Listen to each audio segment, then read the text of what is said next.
Nagkapinsala ang barko ng Pilipinas na BRP Teresa Magbanwa matapos banggain ng barko ng China Coast Guard.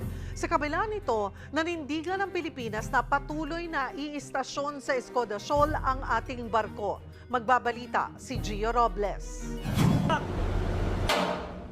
Ganito kalaki ang butas na naiwan sa BRP Teresa Magbanwa nang sadya itong banggain ng China Coast Guard vessel sa Escudasol. Ayon sa Philippine Coast Guard, nagpapatrolya ang BRP Teresa Magbanwa kahapon ng tanghali. Nang 3 beses itong banggain ng CCG vessel 5205 sa gilid at likod ng barko. Bukod sa butas, nagtamo ng UP at sira sa iba't ibang bahagi ang PCG vessel.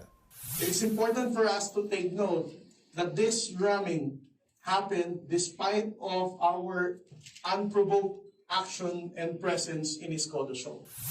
Umabot sa 10 barko ng China ang pumalibot sa BRP Teresa Magbanwa.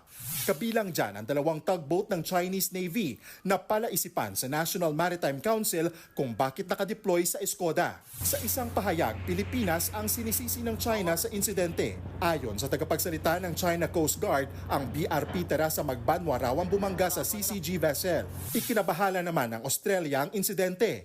Ayon sa kanilang ambassador, hindi katanggap-tanggap at maling-mali ang mapanganib na aksyon ng Beijing. Hinimok ng Australia ang China na sumunod sa international law at kilalanin ang 2016 arbitral ruling. Ang Amerika naman, kinundi na rin ang anilay, dangerous and escalatory actions ng China sa Escoda. Sa pahayag ni US Department of State spokesperson Matthew Miller, suportado ng Estados Unidos ang legal na operasyon ng Pilipinas sa loob ng exclusive economic zone nito. Iginiit rin niya Mutual Defense Treaty ng Amerika at Pilipinas laban sa anumang pag-atake sa sandatahang lakas nito, mga eroplano, barko, lalo na sa PCG.